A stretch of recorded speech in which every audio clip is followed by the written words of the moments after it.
Global Hindu વૈષ્ણવ પ્રેરણા મહોત્સવનો આજે 7મો દિવસ હતો। મોટી સંખ્યામાં શ્રદ્ધાળુઓ આજે મહોત્સવના પધાર્યા હતા। વૈષ્ણવાચાર્ય પૂજ્ય શ્રી વ્રજરાજ કુમારજી મહોદય શ્રીની દિવ્ય અધ્યક્ષતામાં ગ્લોબલ હિન્દુ વૈષ્ણવ પ્રેરણા મહોત્સવ નવલખી મેદાન ખાતે યોજાઈ રહ્યો છે।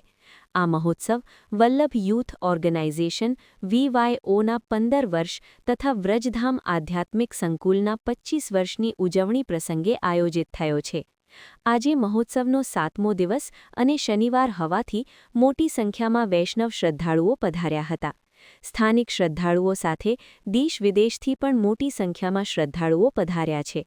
દરરોજ 50,000થી 60,000 ભક્તો કથા સાંભળવા માટે કથા મંડપમાં ઉપસ્થિત રહે છે। બપોરના 2 થી રાતના 8 થી 9 સુધી કથા ચાલે છે, જેનો લોકો લાભ લઈ રહ્યા છે।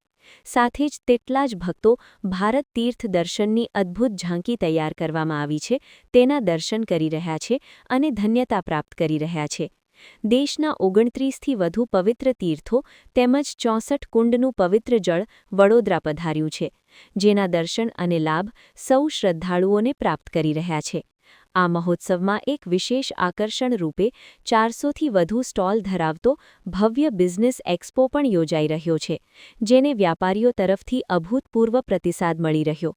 મહોત્સવ દરમિયાન શ્રદ્ધાળુઓ માટે નિઃશુલ્ક ભોજનની સુવ્યવસ્થા કરવામાં આવી છે, જેથી દૂર-દૂરથી પધારતા ભક્તો સરળતાથી ધાર્મિક લાભ લઈ શકે। આજે ગ્લોબલ હિન્દુ વૈષ્ણવ પ્રેરણા મહોત્સવના 7મા દિવસે વડોદરા શહેર પોલીસ કમિશનર નરસિમ્હા કુમાર પણ ઉપસ્થિત રહ્યા હતા। તેઓએ પણ ઉપસ્થિતો સાથે પ્રેરણા મહોત્સવના આયોજનને લઈને સંબોધન કર્યું હતું। VYOના ટ્રસ્ટી પ્રિય શાહ દ્વારા આયોજન સંદર્ભે માહિતી આપી તથા દુબઈથી આવેલ દુબઈ VYOના ચેરમેન દ્વારા જણાવ્યું હતું કે આટલું ભવ્ય કાર્ય કરવું એ મિરેકલ વાત છે। સરસ આયોજન, આટલી બધી સગવડતા કરાઈ છે, જેને લઈને તેઓએ કોટી ધન્યવાદ વ્યક્ત કર્યો હતો।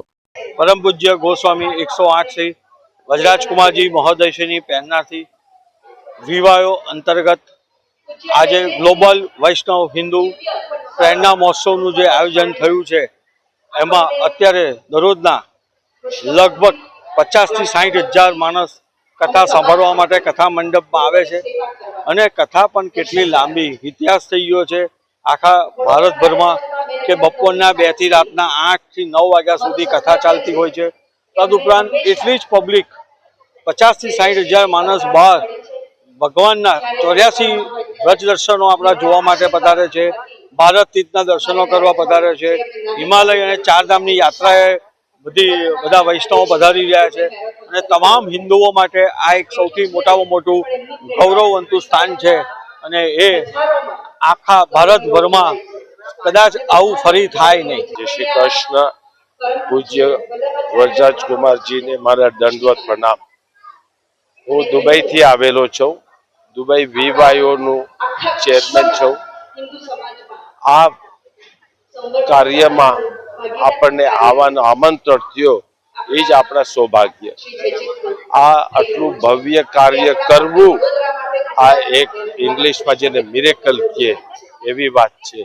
આ પૂજ્ય જે જ આટલું ઓર્ગેનાઇઝ કરી શકે છે। આટલી બધી સગવડતાઓ અમારા બધા પરદેશ દેશથી આવેલા માટે જે કરેલી છે એના કોટી ધન્યવાદ।